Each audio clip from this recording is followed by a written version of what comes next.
C'est l'étude de Madame Patachou. C'est l'étude de Madame Patachou. C'est l'étude de Madame Patachou. Madame Potage.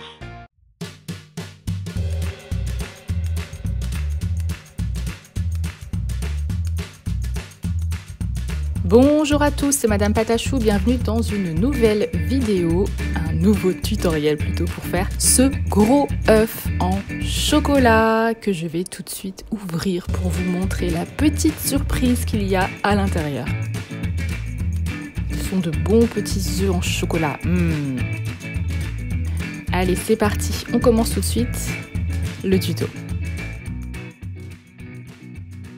Alors pour commencer, il vous faut du papier aluminium que vous allez rouler en forme d'œuf. Donc vous allez commencer par faire une petite boule ovale comme ceci et vous allez y ajouter du papier aluminium jusqu'à avoir la taille en fait que vous souhaitez pour votre futur œuf. Une fois que vous avez la bonne taille, vous prenez votre rouleau, vous venez taper comme ça dessus pour aplatir au maximum l'alu. Au besoin, vous en ajoutez. Voilà, moi je trouvais que la forme de mon œuf n'était pas très œuf. Donc j'en ai ajouté jusqu'à ce que ça me plaise. Et je viens bien aplatir comme ça pour que vraiment l'œuf soit le plus lisse possible, même si c'est jamais très lisse.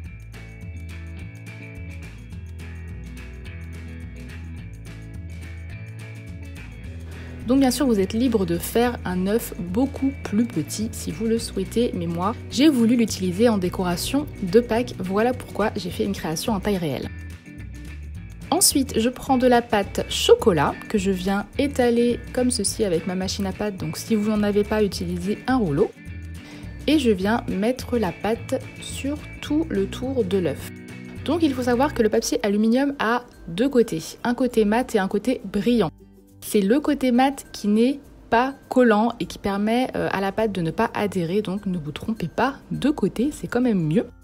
Et le papier aluminium passe au four sans problème puisque à la base il est fait pour ça, je le rappelle. Il ne passe juste pas au micro-ondes, hein, mais on ne cuit pas la fimo au micro-ondes. Une fois que j'ai recouvert mon œuf qui ne ressemble à rien pour l'instant, je viens enlever toutes les aspérités avec mon doigt, mon rouleau, mon outil en silicone. Essayez tout ce que vous pouvez, voilà, pour l'obtenir le plus lisse possible. Sinon, ça fait pas chocolat et c'est pas joli.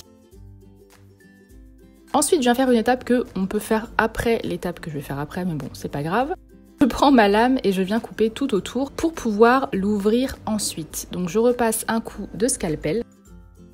Il faut vraiment que la pâte soit entièrement décollée entre ces deux parties pour pouvoir la détacher après. Je prends du blanc et un petit peu d'ocre pour faire mon chocolat blanc et je vais en faire un boudin très très fin, c'est important. Si vous le faites trop gros, vous aurez une ligne beaucoup trop grossière. Et je viens le coller comme ceci au fur et à mesure tout autour de mon œuf. Donc je me suis inspirée d'un œuf en chocolat que j'avais vu sur Google et que je trouvais très très très joli. Et il y en avait d'autres au chocolat blanc et au chocolat noir, mais voilà, j'en ai fait qu'un. Donc voilà pourquoi je vous disais tout à l'heure que vous auriez pu couper tout le bord après, mais c'est pas grave, on a juste ensuite à recouper sur les lignes.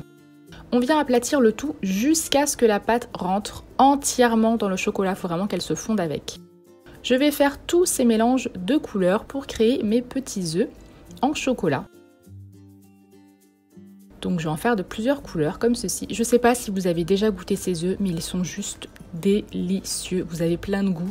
Moi j'en avais pris au chocolat blanc et c'est vraiment une tuerie. Je mets tout ça au four 15 minutes à 110 degrés, donc le gros œuf compris et les petits œufs. Et ensuite, le moment le plus délicat est de séparer l'œuf sans le casser. Donc vraiment, on tire petit à petit, on essaie de séparer avec le scalpel ou autre, mais vraiment, on n'y va pas d'un coup, sinon vous allez le péter complètement. Et on enlève au fur et à mesure, comme ceci, le papier alu. Voilà, on y va vraiment doucement, par petits coups, par étapes.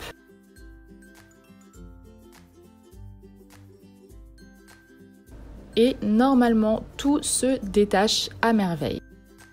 Je crée ensuite un coulis de chocolat blanc avec la même couleur que le boudin du début et je viens le placer à l'intérieur pour faire un peu comme un Kinder puisque je trouve ça meilleur, les œufs comme ça et plus joli.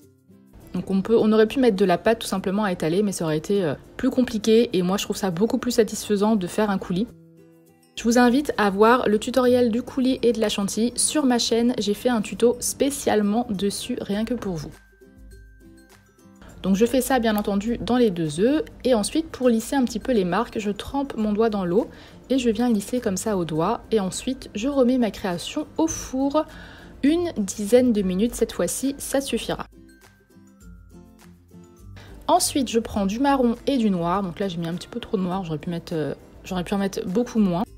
Je viens beaucoup le diluer dans l'eau et à l'aide d'une brosse à dents et d'un gant, c'est mieux, sinon vous allez avoir les mains toutes noires.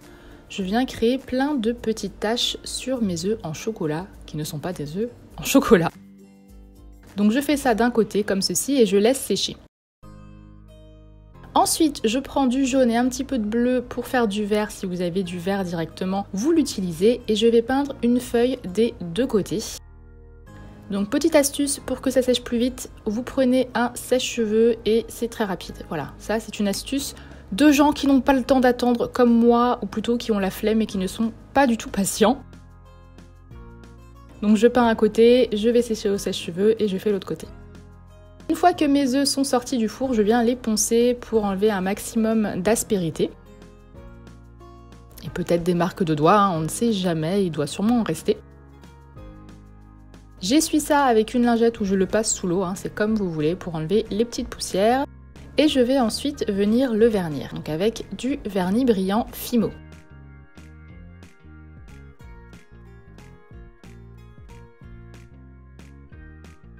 Je retourne mes œufs pendant que mon autre œuf est en train de sécher. Et je vais faire la même chose avec la brosse à dents, mais de l'autre côté, voilà, pour qu'il y ait vraiment des points partout, sinon c'est dommage.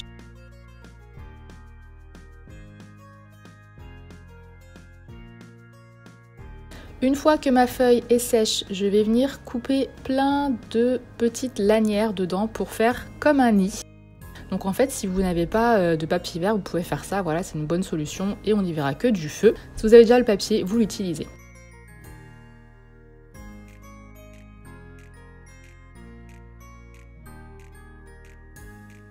Ensuite, je mets mes œufs dans mon œuf et je le referme. Donc petite astuce que je ne vous ai pas montré là, prenez un petit peu de Fimo pas cuite pour vous aider à coller les 2 parties d'œuf ensemble.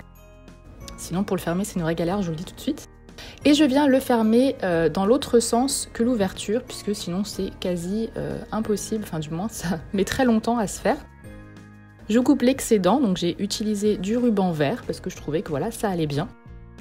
Ensuite, je viens froisser toutes mes petites lanières et je vais les mettre sur mon petit bout de carrelage. Donc ça, c'est un dessous de bougie que j'ai acheté à Zodio il y a un moment. Et la cloche, je l'ai eu également à Zodio pour 3 fois rien. Donc voilà, ensuite, mon œuf peut me servir de décoration pour Pâques. J'espère que ce tutoriel vous a plu vraiment. N'hésitez pas à poster vos photos de mes créations avec l'hashtag TeamPatachou sur Instagram pour avoir la chance de passer à la fin de mes vidéos. Je vous fais de gros bisous, je vous laisse maintenant avec vos photos. Ciao!